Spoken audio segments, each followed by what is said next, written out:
Je ne pouvais pas.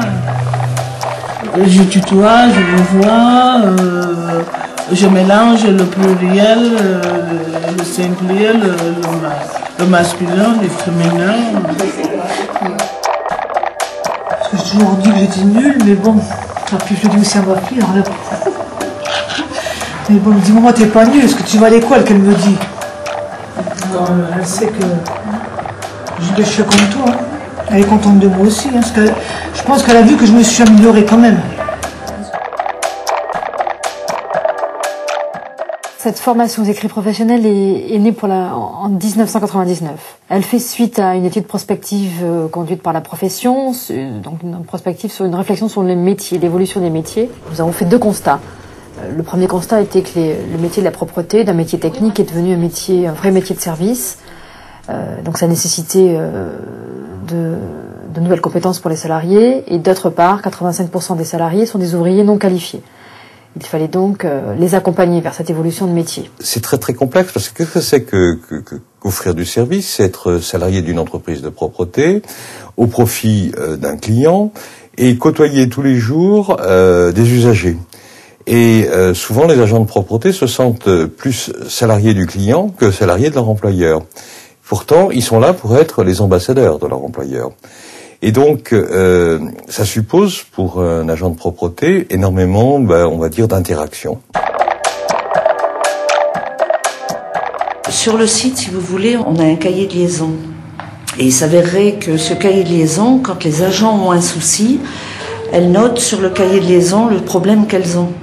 Mais en ne sachant pas écrire, automatiquement, elles ne pouvaient pas retransmettre. Et c'est quand Monsieur Leca qui m'a parlé de la formation, j'ai dit oui, j'ai un petit groupe qui, à la limite, ne peut pas s'exprimer, et déjà même en français, à l'écriture, et encore moins à la lecture, quoi. Donc, ça a amélioré beaucoup le système de qualité sur le site. Être agent de service dans le monde de la propreté, c'est pas simplement manipuler une monobrosse, mais c'est aussi communiquer, c'est aussi lire, c'est aussi écrire.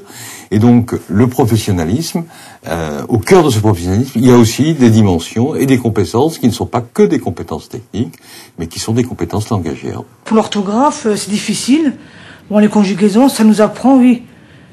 Comment commence une lettre, comment on fait un message, répondre au téléphone, ou quand on téléphone à un client, savoir comment il faut parler. Bon.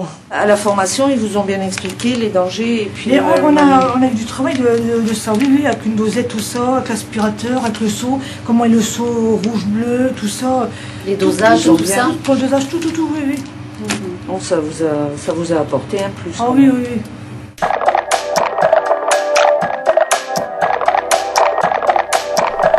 Le FAF Propreté a un double rôle dans cette action, coordonner un certain nombre d'acteurs dans le dispositif, mais aussi mobiliser les entreprises et les salariés.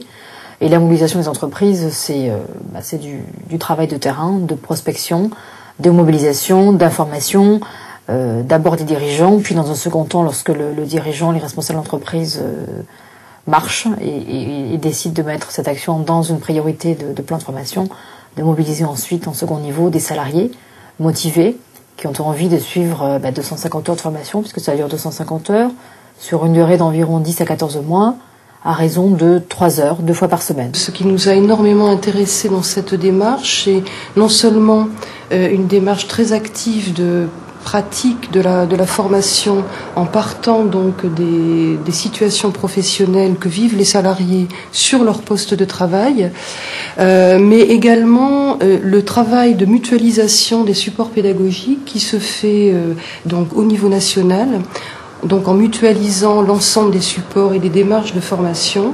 Et tous les 3 mois, donc nous avons des réunions qui permettent donc aux formateurs de mixer un petit peu leurs approches, donc avec l'appui d'un organisme qui est Récif, donc qui est une société de conseil pédagogique.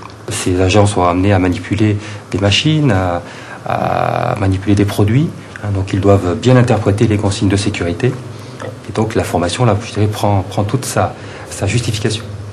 Une fois, j'ai mélangé, sans lire les écrits, les étiquettes, j'ai mélangé le produit inox, qui est le produit huile, avec le détergent qu'on doit laver le sol. J'ai mélangé tout, j'ai fait les portes d'ascenseur avec. Mais c'est mes yeux qui se sont... les portes d'ascenseur, ils sont devenus tout blancs. Alors, j'ai eu une semaine pour récupérer les portes d'ascenseur. Très souvent, les salariés sont seuls sur le chantier. Donc, effectivement, l'autonomie, il faut en avoir. Donc, l'autonomie, elle passe par la maîtrise du langage, par la maîtrise de la communication, par la maîtrise de l'écrit. Donc, pouvoir interpréter une consigne laissée, pouvoir passer un coup de téléphone en ayant de la clarté dans le message, pouvoir se repérer dans le temps, dans l'espace. Donc, ce sont des savoirs qu'il faut effectivement bien maîtriser. Au début, il y avait quand même le gêne de dire à mon âge, retourner à l'école, et puis à la curiosité, et puis qui m'a fait venir. Et au fait, je trouve que c'est très intéressant. Ça me réveille l'esprit avec des choses enfuies qui ressortent petit à petit. Ça fait du bien. On nous a envoyé une feuille de souhait. Qu'est-ce qu'on souhaite, où on veut avoir les heures en plus, où on doit diminuer les heures. Moi-même, j'ai pu remplir ma feuille. Ma responsable m'a dit, ah, Rose, 15 ans d'entreprise. 15 ans d'entreprise, c'est la première fois que tout le monde était content, même moi-même. Le premier intérêt, c'est que le salarié se sente valorisé. Donc, par là même, il est fier d'appartenir à l'entreprise. Il sera peut-être, donnera peut-être une meilleure image de l'entreprise face aux clients. Je suis un peu plus sûre de moi et puis bon, j'arrive à mieux me débrouiller. On n'a pas peur de discuter avec nos responsables, même avec d'autres personnes. Pour mieux travailler, pour être un professionnel, pour être plus performant, eh bien, il faut savoir lire, il faut savoir parler, il faut savoir communiquer différemment de ce que on fait habituellement. Et donc, du coup, la formation aux écrits professionnels est devenue un outil du professionnalisme, un outil de la performance économique, un outil de la technicité. C'est aussi par cette action-là que les entreprises, les salariés accèdent à une meilleure qualification, une reconnaissance, une meilleure motivation également des salariés. Ça permet aux chefs d'entreprise de fidéliser les salariés.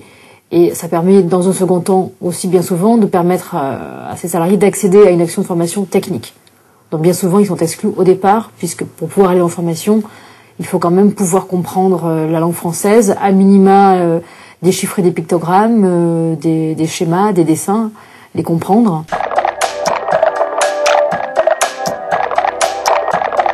Qu'est-ce qui va évoluer dans les mois à venir par rapport à la formation aux écrits professionnels? C'est que ça va concerner d'autres publics que les publics de salariés. Ça concerne déjà les demandeurs d'emploi. Lorsqu'on recrute quelqu'un dans le monde de la propreté, on ne se contente pas de lui apprendre son métier technique, mais on va aussi lui apprendre à maîtriser un certain nombre de compétences linguistiques. En partie, grâce à cette action, nous sommes en train aujourd'hui de conduire un nouveau chantier pour la branche. Il y a un nouvel enjeu qui est de pouvoir proposer aux salariés de cette profession, qui bien souvent n'ont pas de formation initiale, pas de qualification, pas de diplôme, de pouvoir reconnaître, et qui sont pourtant d'excellents professionnels, de reconnaître ce professionnalisme par la délivrance, ce qu'on appelle donc d'un CQP, d'un certificat de qualification professionnelle. C'est un diplôme de la branche. Et l'accès à ce diplôme pourra se faire par le dispositif de la VAE, la validation des acquis d'expérience. Et comme vous devez le savoir, ce dispositif repose sur un dossier que le salarié doit renseigner, doit compléter et présenter devant un jury, une commission qui va décider de lui délivrer ou pas tout ou partie de ce diplôme.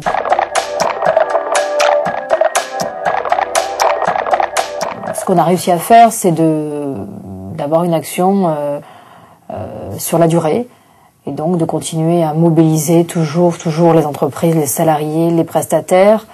C'est aussi, je pense, par le fait que nous avons des objectifs concrets, financiers, quantitatifs, et qu'on nous demande des comptes et des résultats. Donc par ce fait-là, c'est vrai aussi que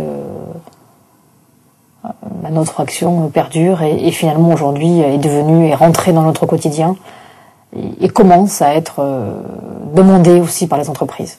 Moi je sais que je partais d'ici, je regretterais largement parce qu'on a appris beaucoup de choses que jamais appris à l'école aussi. Bon, j'ai trouvé que c'était intéressant, effectivement, compte tenu de la difficulté de la tâche, parce que c'est quelque chose qui n'est pas simple. Il faut à la fois convaincre les dirigeants, mais il faut aussi arriver à convaincre les salariés à s'engager dans ce type de démarche. Donc, mutualiser nos forces pour œuvrer dans ce sens-là, ça me paraissait assez pertinent. Cette formation, vraiment, nous a motivés à assurer, à nous mettre en sûreté de nous-mêmes, de ne pas croire que nous ne valons rien dans la vie.